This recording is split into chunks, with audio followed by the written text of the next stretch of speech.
Good morning to all of you, dear students. Today I will give you the answers all of those questions related to your assignment number second. So please listen carefully. Before to give the answers of your questions, I will tell you those points you should remember. So please listen carefully. You should first read all the questions. Those are given to you related to your paragraph.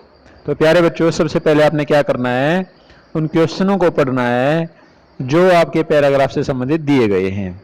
तो सबसे पहले हम question को पढ़ेंगे। जैसे पहला question क्या है इसका, इस असाइनमेंट का, but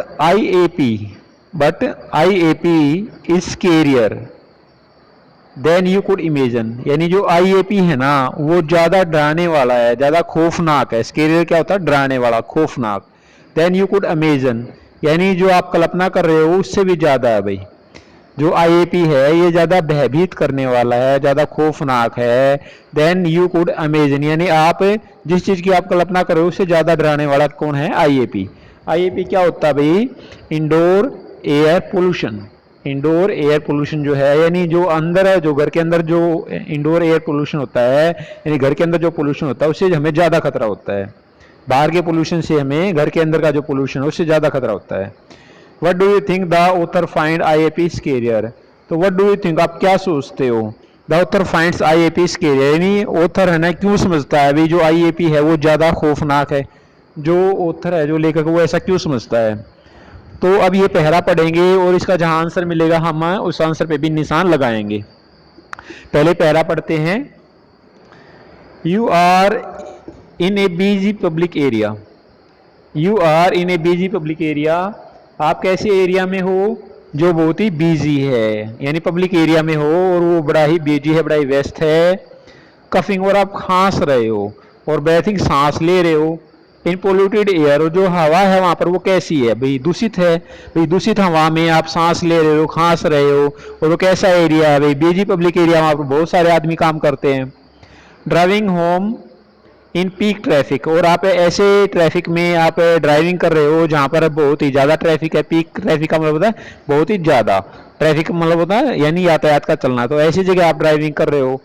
you curse as smoke, तो आप धुएं को कोसते हो। एग्जॉस्ट फ्यूम्स, जो थका देने वाला जो धुआं होता है। ऐसे लीव फ्रॉम ऑल साइड, यानी हर तरफ से जो धुआं है वो आप पर आक्रमण करता है। एसेल का मतलब क्या होता है भाई? आक्रमण करना। एसेल का मतलब क्या होता है? आक्रमण करना।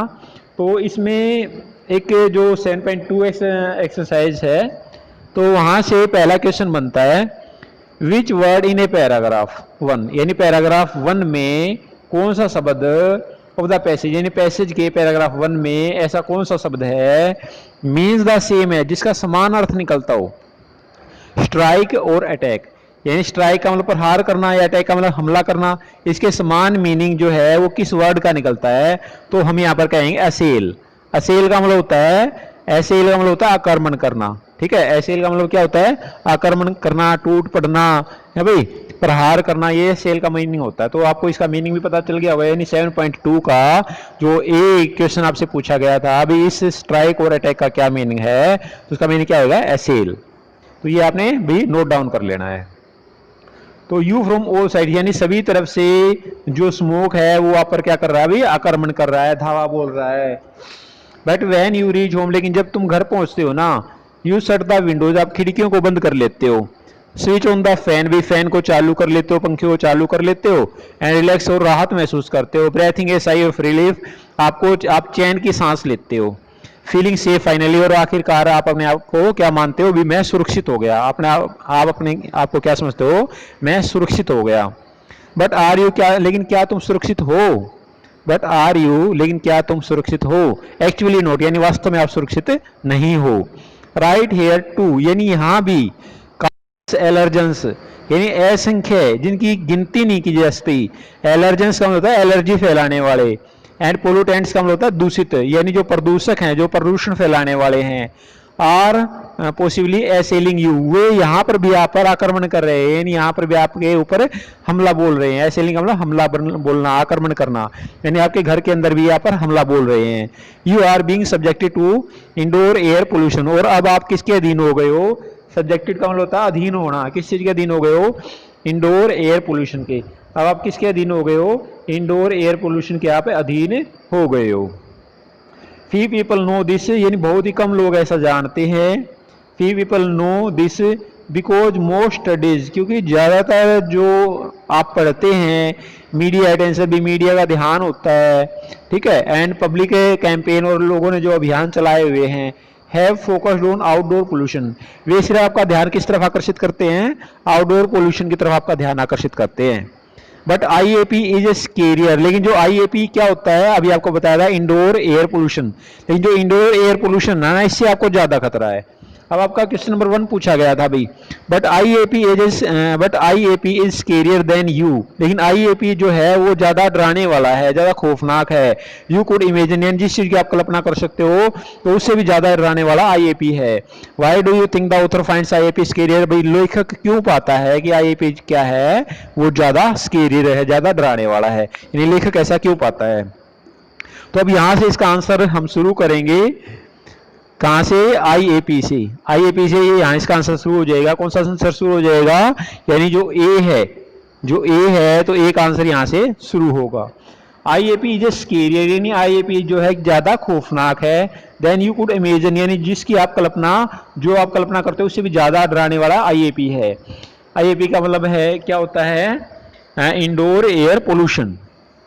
India currently has the world, India के अंदर, इंडिया करंटली यानी इंडिया के अंदर हाल में, has the world largest number of IAP, तो इंडिया के अंदर बहुत ही ज्यादा संख्या में आईएपी हैं भाई।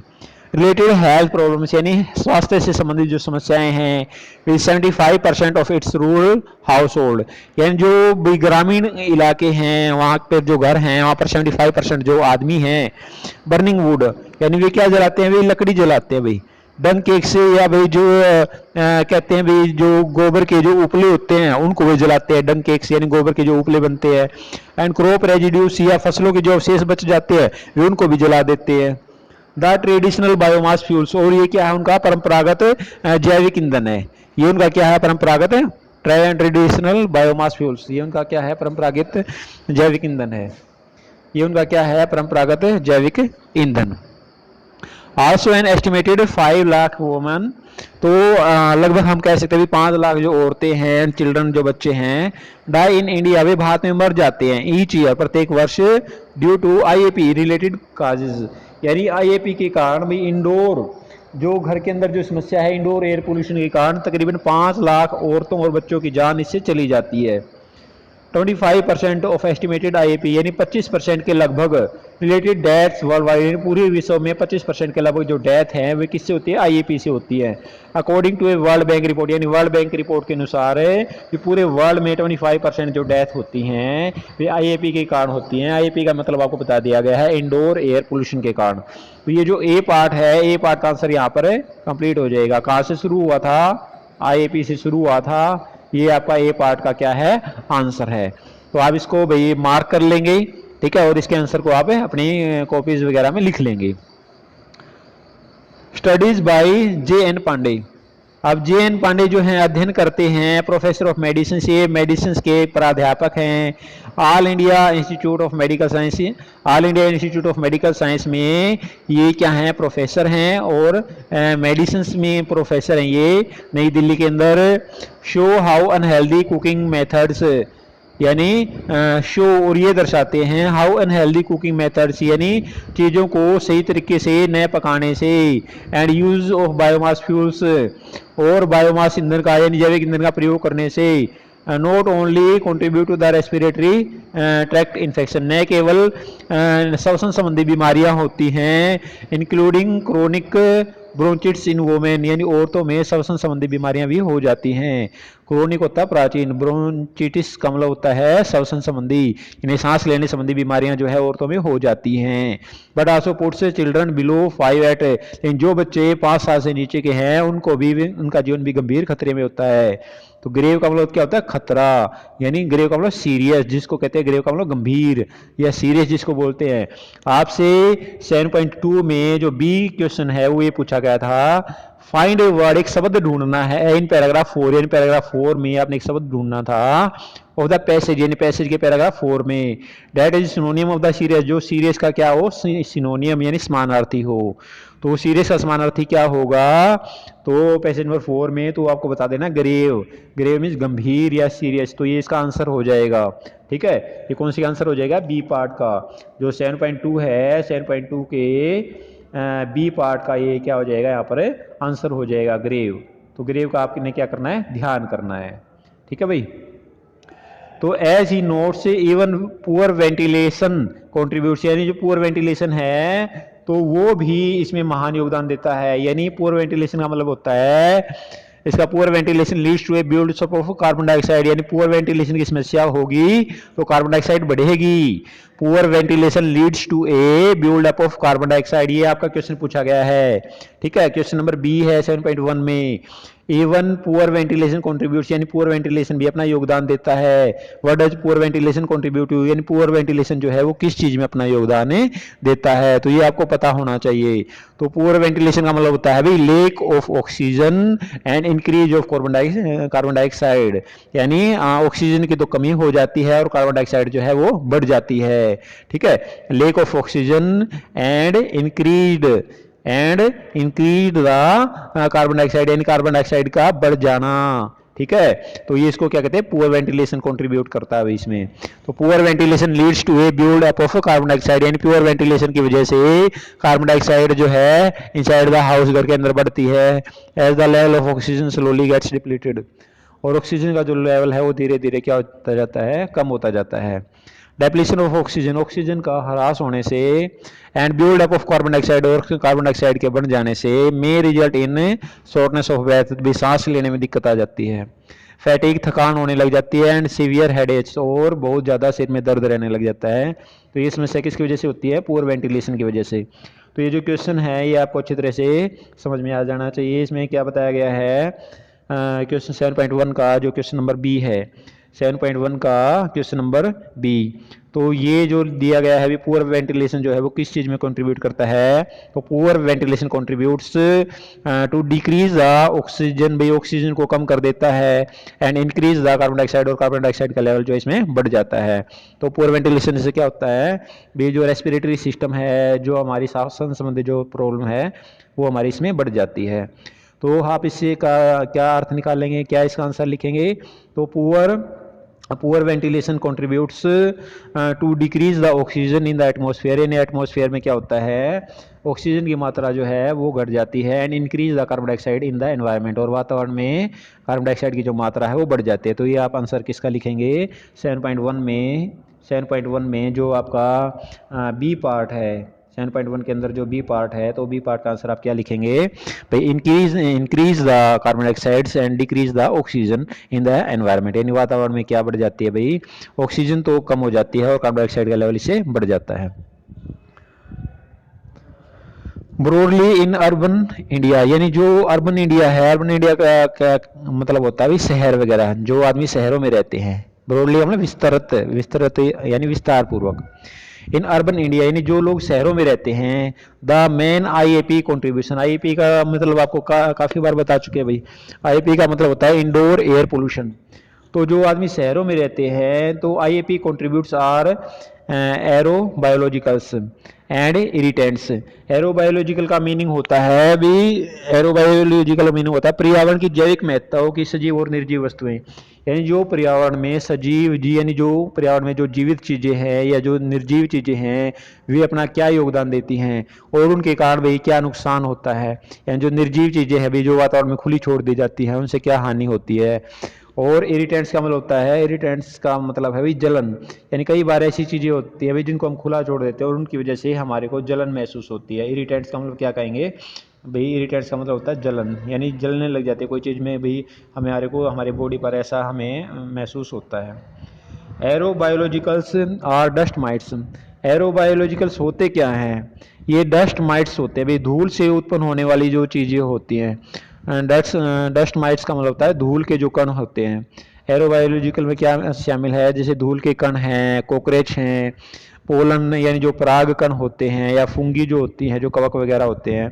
तो ये सारी चीज़ें किस में आ जाती हैं, किस में शामिल होती हैं? एरोबायोलॉजिकल में शामिल होती हैं। पेट एक्सक्रीटा। पेट एक्सक्रीटा मतलब होता है जैसे पशुओं से, जो पशुओं से भी जो उनके मलमूत्र होते हैं उसको पेट एक्सक्रीटा बोलते हैं। तो ये भी क्या है? ये भी एरोबायोलॉजिकल है, यानी कौन कौन सी चीज़ें ऐसी हैं जो हमारे वातावरण को प्रदूषित करती हैं। एंड वायरस, जैसे भी बैक्टीरिया है, वायरस है, ये सारी चीज़ें मिलकर के क्या करती हैं? हमारे एनवायरनमेंट को क्या करती हैं? प्रदूषित करती हैं। इट टेक्स 100 डस्ट माइट्स पर जीएम, यानी जीएम का मतलब ग्राम, यानी 1 ग्राम में 100 डस्ट माइट्स हो सकते हैं भाई। 1 ग्राम में यानी 100 धूल के कणों से जो उत्पन्न होने वाले जो हानिकारक जो कीटाणु होते हैं ये उसमें हो सकते हैं। और डस्ट टू डेवलप सेंसिटिविटी, इसके कारण संवेदनशीलता उत्पन्न होती है। एंड 500 डस्ट माइट्स, और 500 जो धूल के जो कण हैं पर ग्राम, यानी 1 ग्राम में जो 500 जो धूल के कण हैं। और डस्ट टू ट्रिगर कफिंग, तो इसके कारण क्या होता है? धूल के कणों के कारण क्या होती है? भी खांसी होती है। एंड वीजिंग, हमें छींक आती है, क्योंकि 1 ग्राम जो धूल के कण हैं उसमें क्या होते हैं? कीटाणु वगैरह छिपे होते हैं, और उसी के कारण क्या होती है? हमें खांसी वगैरह होती है, हम छींकते हैं। वीजिंग का मतलब होता है, कफिंग का मतलब आपको पता है, अभी खांसी होती है, और वीजिंग का मतलब छींक आना होता है। According to the Bangalore based doctor H Paramesh, तो डॉक्टर एच परमेश के अनुसार जो बेंगलोर में हैं भाई, तो क्या है? ये पेडियाट्रिक हैं, यानी बच्चों की जो श्वसन संबंधी बीमारियां हैं ये उससे संबंधित है। यानी जो रेस्पिरेटरी सिस्टम होता है उसको क्या बोलते हैं? पल्मोनोलॉजिस्ट। पल्मोनोलॉजिस्ट क्या होता है भाई? जो श्वसन संबंधी, यानी जो हृदय में जो संबंधित अभी फेफड़े हैं, तो इन संबंधी चीज़ों का, जो हमारे हार्ट है, अस्थमा है, इन चीज़ों का, इन बीमारियों का जो इलाज करते हैं उनको क्या बोला जाता है? उनको पल्मोनोलॉजिस्ट बोला जाता है। और ये बच्चों की भी बीमारियों से संबंधित होते हैं, पेडियाट्रिक भी इनको बोला जाता है। तो उन्होंने क्या कहा अभी? ये जैसे छींक आने का कारण या खांसी आने का कारण क्या होता है? अभी धूल कणों का हमारे श्वसन तंत्र यानी नाक के अंदर चले जाने से क्या होता है? हमारे को छींक वगैरह आती हैं। अब हम जो आपका ये पार्ट नंबर जो 6 है, तो इसको हम आगे पढ़ते हैं। Even our kitchen, even our kitchen यानी जो हमारी रसोई होती है, trash bin contributes a huge volume of illness, यानी हमारी रसोई के अंदर भाई जो हम रख देते हैं, जैसे कूड़ेदान वगैरह को रख देते हैं, तो contributes a huge volume of illness, तो वो भी बड़ी तौर पर बीमारी का कारण बनता है। तो काजिंग बैक्टीरिया, इससे क्या होता है भी? बैक्टीरिया पनपते हैं। And unpleasant odour to indoor air, और घर के अंदर जो हवा है वो कैसी हो जाती है भाई? वो दुर्गंध आने लग जाती है। कई बार हम रसोई में क्या रख देते हैं अभी? भाई कोई टोकरी वगैरह रख देते हैं जिसके अंदर छिलके वगैरह डालते हैं, तो उससे क्या होता है भाई? उससे भी कीटाणु पनपते हैं, और घर के अंदर की जो हवा होती है वो कैसी हो जाती है भाई? वो विषाक्त हो जाती है, अनप्लीजेंट हो जाती है, असुखद हो जाती है। Cockroach dropping trigger allergic asthma, और वहाँ पर जो है कॉकरेच है वो जन्म ले लेते हैं, और उससे अस्थमा की जो बीमारी है या एलर्जी की जो बीमारी है वो वहाँ पर पनपती है। Irritants are carpets. अब इरिटेंट्स क्या होता है? जिससे जलन होती है। भी जलन किस चीज़ से होती है? जैसे कारपेट, जो कालीन है, कालीन हम यूज़ करते हैं, उससे भी हमारे को जलन महसूस हो सकती है। हैवी ड्रेपरीज, ड्रेपरीज का मतलब जो पर्दे लगे होते हैं, कई बार उनसे धूल को झाड़ते हैं तो तब भी जलन महसूस हो सकती है। अनकबोर्ड जो अलमारी है मेड ऑफ कंप्रेस्ड वुड, जो कि भी लकड़ी से बनी होती है, तो कई बार भी उसकी सफाई वगैरह न करने से भी क्या होता है भी? ऐसी चीज़ें हो सकती है, जलन वगैरह हो सकती है। Which contains formaldehyde causing chronic आइक इरिटेशन, तो उसके अंदर क्या होती है? एक प्रकार की गैस होती है भाई, जो अलमारी वगैरह होती है उसके अंदर क्या होती है? एक प्रकार की गैस होती है जो कि आंखों में जलन पैदा करती है, क्रोनिक आई इरिटेशन। काफ़ी से खांसी भी उत्पन्न होती है, और अस्थमा और दमे की बीमारी भी हो जाती है। ग्रेनाइट इमिट्स रेडान, जो ग्रेनाइट होती है, जो भी संगमरमर जिसको कह सकते हैं, उससे क्या होती है? रेडान निकलती है, यानी एक प्रकार की गैस होती है डैट प्रोड्यूसेस कफोर, जिससे क्या होता है? खांसी उत्पन्न होती है। रेडान क्या होता है? रेडान एक इस प्रकार की गैस होती है जिससे कैंसर भी उत्पन्न होती है। डॉक्टर प्रमेश सजेशन, तो पर डॉक्टर प्रमेश का क्या सुझाव था? तो इसमें भैया आपका क्वेश्चन पूछा जा सकता है। तो ये क्वेश्चन है, क्वेश्चन नंबर आपका भाई एक ये 8 पार्ट जो है, 8 पार्ट हमारा रह गया है, यहाँ पर एक क्वेश्चन बनेगा आपका। तो क्वेश्चन क्या है? अकॉर्डिंग टू द ऑथर, भी लेखक के अनुसार, why do we need modern fuels, हमें मॉडर्न फ्यूल्स के रूप में, आधुनिक ईंधन के रूप में एलपीजी को क्यों यूज करना चाहिए, एंड इलेक्ट्रिसिटी, बिजली को क्यों यूज करना चाहिए, स्पेशली इन रूरल एरियाज, विशेष तौर पर गांव में रहने वाले लोगों को भी एलपीजी या इलेक्ट्रिसिटी क्यों यूज करनी चाहिए आधुनिक ईंधन के रूप में। तो ये क्वेश्चन नंबर सी है जो आपसे पूछा गया है। तो इसका क्वेश्चन का आंसर कहाँ पर छिपा हुआ है, तो जो पैराग्राफ नंबर 8 है यहाँ पर इसका आंसर छिपा हुआ है, पैराग्राफ नंबर 8 में। यानी जो सी है भाई 7.1 का जो सी है तो उसका आंसर यहाँ पर छिपा हुआ है। ठीक है, एलपीजी एंड इलेक्ट्रिसिटी, जो एलपीजी गैस होती है या जो बिजली होती है, आर हेल्थियर, ये ज़्यादा स्वास्थ्यदायक अभी हेल्थियर हैं फॉर कुकिंग, भोजन पकाने के लिए, मॉडर्न फ्यूल्स यानी आधुनिक ईंधन के रूप में इनको यूज करते हैं, are specially needed in vulnerable rural areas, तो ऐसे एरिया में इसको हम यूज़ करते हैं, कर सकते हैं भाई, जो काफ़ी असुरक्षित समझे जाते हैं, यानी गांव में हम इनको यूज कर सकते हैं, और इन ईंधनों को बड़ा ही स्वच्छ माना गया इसलिए हम इनको यूज़ कर सकते हैं। तो ये क्वेश्चन 7.1 का जो सी पार्ट है उसका आंसर हो जाएगा भाई। इसके बाद है भाई क्वेश्चन नंबर आपसे डी पूछा गया, what suggestions does doctor Paramesh make to check IAP, यानी आईएपी को कंट्रोल करने के लिए डॉक्टर परमेश ने क्या सुझाव दिए हैं। आईएपी को कंट्रोल करने के लिए, इंडोर एयर पोल्यूशन को कंट्रोल करने के लिए डॉक्टर परमेश ने क्या सुझाव दिए हैं। तो इनका जो इसका आंसर है वो कहाँ पर है भाई, इसका आंसर है यहाँ पर, यानी 9th पार्ट में जो है इसका आंसर छिपा हुआ है। तो ये है डी का, जो डी है तो डी पार्ट का आंसर यहाँ पर छिपा हुआ है 7.1 के डी पार्ट का 7.1।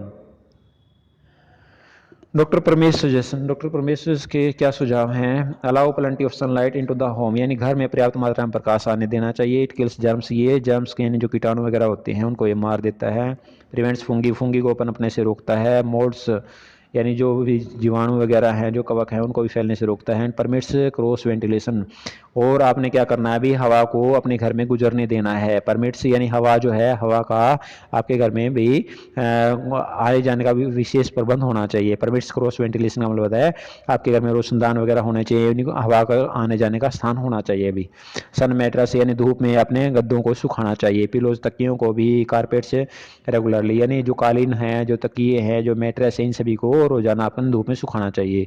Restrict relative humidity to 40 to 50%, यानी घर में आर्द्रता को स्थान नहीं देना चाहिए, यानी ज़्यादा नमी नहीं होनी चाहिए घर में, यानी 40 से 50% तक घर में नमी नहीं होनी चाहिए। टू कीप किचन स्क्रपलसली क्लीन, और किचन को यानी रसोई को बड़ी सावधानी से, स्क्रपलसली का मतलब होता है बड़ी सावधानी से रसोई को क्या करना चाहिए, सफाई करनी चाहिए।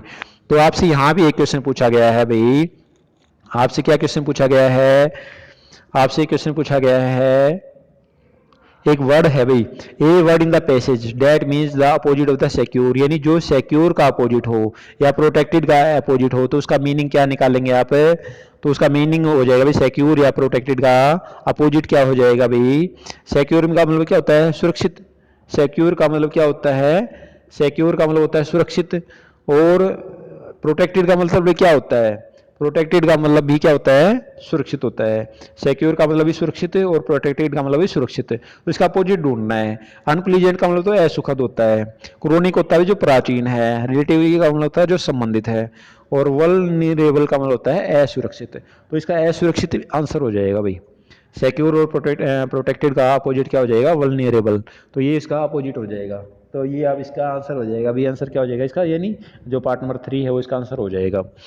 एक क्वेश्चन और पूछा गया भाई, ठीक है, तो the meaning of the word scrupulously, यानी स्क्रपलसली का मीनिंग क्या है भाई, एज यूज इन पैराग्राफ 9, यानी पैराग्राफ 9 में जो स्क्रपलसली यूज किया गया है, पैराग्राफ 9 के अंदर जो स्क्रपलसली वर्ड यूज किया गया है इसका मीनिंग क्या है, as used in paragraph 9 of the passage is best explain by, यानी कौन सा जो पैरा है जो इसकी सबसे अच्छी तरह से व्याख्या करता है, which of the following option, यानी 4 ऑप्शन दिए गए, इन 4 ऑप्शनों में यानी कौन सा ऐसा ऑप्शन है जो इसकी बड़ी अच्छी तरह से व्याख्या करता है। तो इसमें जो एक ऑप्शन दिया गया है भाई, एक ऑप्शन क्या दिया गया है, जैसे वेरी केयरफुली एंड थ्रोली, यानी बड़ी ही सावधानी से और पूरी तरह से सफाई करनी चाहिए, तो ये इसका सबसे अच्छा मीनिंग है भाई, मीनिंग यानी पार्ट नंबर जो 2 है इसका ऑप्शन में, तो इसका सबसे अच्छा मीनिंग निकलता है भाई, वेरी केयरफुली यानी बड़ी ही सावधानी से, और थ्रोली यानी पूरी तरह से हमें क्या करनी चाहिए, हमें रसोई की सफाई करनी चाहिए। तो स्क्रपलसली का मतलब होता है भाई सावधानी से, स्क्रपलसली का मीनिंग क्या होता है भाई अति सावधानी से, तो ये सेम मीनिंग किस में निकलेगा, वेरी केयरफुली बड़ी ही सावधानी से, एंड थ्रोली यानी अच्छी तरह से इसकी सफाई करनी चाहिए भाई, थ्रोली यानी पूरी तरह से। तो ये इसका भाई डी पार्ट का आंसर हो जाएगा। डी पार्ट का आंसर भी इसमें छिपा हुआ है स्क्रैपलसली में। इसके बाद है भाई पेट्स आर ओके, यदि पालतू पशु आपके अच्छे हैं, तो यदि पेट्स भी आपके अच्छे हैं, पालतू पशु अच्छे हैं, सुरक्षित है, if you keep them clean, यदि आप पालतू पशुओं को साफ सुथरा रखते हो, a better and cheaper, a better यानी अच्छा और चीपर यानी सस्ता, अल्टरनेटिव इज इंडोर प्लांट्स यानी सबसे आप कह सकते हैं भी औरों से अच्छा और सस्ता भी। क्या तरीका भाई, क्या अल्टरनेटिव है, क्या विकल्प है, इज इंडोर प्लांट्स यानी आप घर के अंदर पौधे लगाएं। अगर आपको आईआईपी से सुरक्षित रहना है तो आप घर के अंदर पौधे लगाएं, विच एब्जॉर्ब कार्बन डाइऑक्साइड, जो कार्बन डाइऑक्साइड को तो अवशोषित कर लेगी, एंड एमिट ऑक्सीजन, और ऑक्सीजन का निष्कासन करेंगे। भाई जो पौधे से क्या होगा, कार्बन डाइऑक्साइड जो है वो पौधे कार्बन डाइऑक्साइड को तो सोख लेंगे, ठीक है, और ऑक्सीजन को निकाल लेंगे। इमिट ऑक्सीजन का मतलब ऑक्सीजन का को निकालना, ऑक्सीजन को पैदा करना। तो डियर स्टूडेंट्स, मैं आशा करता हूँ यानी सभी जो क्वेश्चंस हैं वे आपके सोल्व हो गए होंगे। लेकिन फिर भी अगर आपका कोई डाउट बचता है तो आप कमेंट बॉक्स में अपना डाउट लिख करके भेज सकते हो। Okay, thank you.